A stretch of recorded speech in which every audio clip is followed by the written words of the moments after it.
तो आज हम जयपुर मतलब गुलाबी नगरी की थोड़ी गहराई से पड़ताल कर रहे हैं जी। हमारे पास एक स्थानीय विशेषज्ञ या गाइड के साथ हुई बातचीत के कुछ अंश हैं और हमारा मकसद है इन अंशों से जयपुर के इतिहास, संस्कृति और खान पान इन सब की जरूरी बातें समझना। बिल्कुल।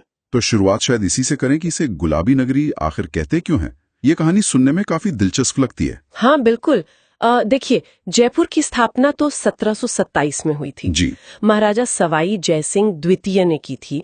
वो खुद भी खगोल विज्ञान और वास्तुकला में मतलब काफी गहरी रुचि रखते थे। हाँ, ये तो सुना है। तो ये शहर अपनी प्लानिंग के लिए, अपनी इमारतों के लिए जाना जाता है।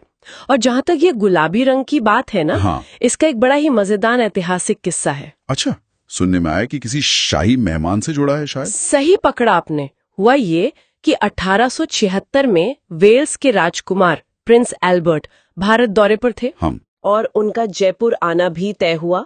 तो उस वक्त महाराजा सवाई राम सिंह द्वितीय थे। अच्छा। उन्होंने उनके स्वागत के लिए पूरे शहर को, खासकर जो पुराना शहर है ना, चार दीवारी वाला, हाँ। उसको टेराकोटा गुलाबी रंग से रंगवा दिया। पूरे शहर को?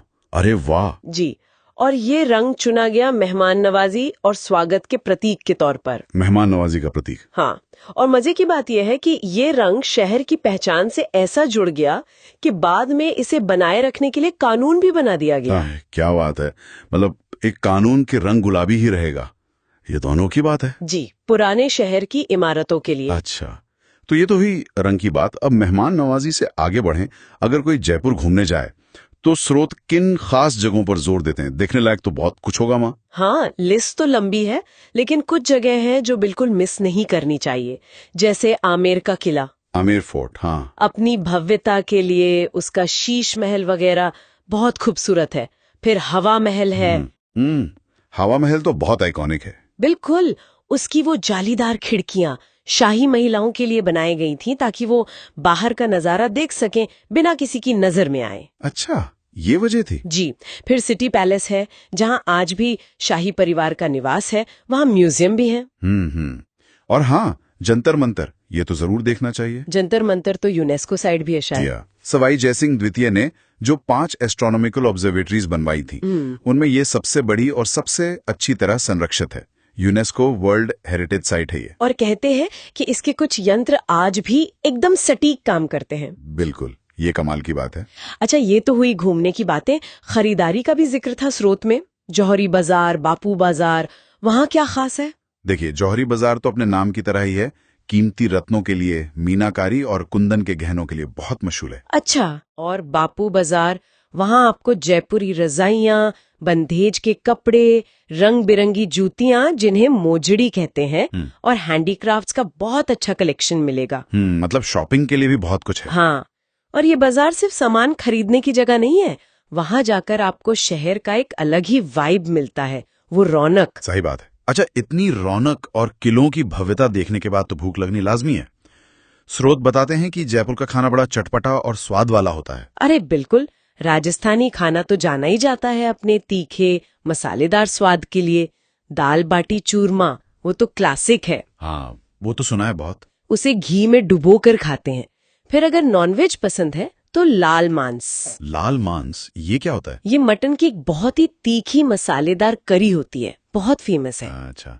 और शाकाहारी हैं तो गट्टे की सब्जी ट्राई कर सकते हैं। बेसन के गट्टों से बनती है, ये भी बहुत लोकप्रिय है। और मीठे में?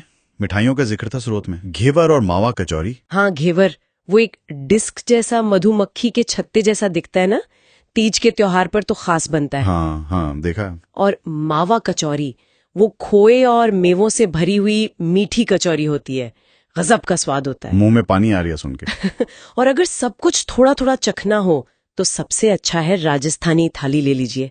उसमें कई तरह की सब्जियां, दाल, रोटी, चावल, मिठाई, सब कुछ आ जाता है। बढ़िया आइडिया ये तो। खाने के साथ साथ जयपुर अपने त्योहारों के लिए भी बहुत फेमस है ना, रंगीन त्योहार। स्रोत में तीज और गणगौर का नाम था। जी। तीज और गणगौर ये महिलाओं के खास त्योहार हैं। पारंपरिक गीत होते हैं, नाच गाना, पूजा, बहुत धूमधाम से मनाए जाते हैं। इसके अलावा अब तो जयपुर लिटरेचर फेस्टिवल एक बहुत बड़ा इंटरनेशनल इवेंट बन गया है। दुनिया भर से लेखक, पढ़ने वाले सब आते हैं। हाँ, JLF तो काफी बड़ा नाम हो गया है। और एक जमाने में होली पर हाथी महोत्सव भी होता था, वो भी बड़ा अनोखा था। हालांकि अब शायद पशु कल्याण की वजह से उसका रूप थोड़ा बदल गया है। हाँ, ये जरूरी भी है। अच्छा, ये सब बातें तो बहुत अच्छी हैं, लेकिन पर्यटन का जो असर है, स्रोत उसके दोनों पहलुओं की तरफ इशारा करते हैं, है ना? बिल्कुल। देखिए, टूरिज्म से शहर की इकोनॉमी को बहुत फायदा हुआ है। रोजगार बढ़े हैं और जो ऐतिहासिक इमारतें हैं उनके रख रखाव के लिए पैसा भी जुटा है। ये तो पॉजिटिव साइड हुई। हाँ, लेकिन दूसरी तरफ बहुत ज्यादा टूरिस्ट आने से शहर के इंफ्रास्ट्रक्चर पर और इन पुरानी नाजुक इमारतों पर दबाव भी पड़ता है। ये भी है। इसलिए स्रोत इस बात पर जोर देते हैं कि सस्टेनेबल टूरिज्म मतलब जिम्मेदार पर्यटन बहुत जरूरी है, ताकि ये जो हमारी विरासत है ये आगे आने वाली पीढ़ियों के लिए भी बची रहे। बिल्कुल, ये संतुलन साधना वाकई एक चुनौती है। अच्छा, तो आखिर में जो लोग जयपुर जाना चाहते हैं उनके लिए स्रोत कोई खास सलाह देते हैं? मुख्य सलाह यही है कि जयपुर को सिर्फ टिक लिस्ट की तरह ना देखें कि एक किला देख लिया, वो महल देख लिया। हाँ, बस फोटो खिंचवाई और हो गया। एग्जैक्टली। बल्कि वहाँ के इतिहास को महसूस करें, वहाँ का खाना एंजॉय करें, जो कारीगर हैं उनसे मिलें, लोगों से बात करें, वहाँ की मेहमान नवाजी महसूस करें। सही। और जो फेमस जगहें हैं उनके अलावा कुछ कम फेमस जगहों को भी देखें, जैसे पन्ना मीना का कुंड है या नाहरगढ़ किले से शहर का व्यू है। थोड़ा वक्त लेके शहर की गलियों में घूमें तो अनुभव ज्यादा यादगार रहेगा। तो कुल मिला के जयपुर सिर्फ एक घूमने की जगह नहीं है, बल्कि इतिहास, संस्कृति, स्वाद और रंगों का एक पूरा पैकेज है, एक जीवंत अनुभव है। हाँ, और ये सोचने वाली बात है कि कैसे एक शहर जो अपनी पहचान के लिए इस गुलाबी रंग पर मतलब मेहमान नवाजी पर इतना गर्व करता है, वो आज के दौर में जहाँ इतना विकास हो रहा है, इतना टूरिज्म है, उसके बीच अपनी उस पहचान को, अपनी उस ऐतिहासिक आत्मा को कैसे बचाए रखता है।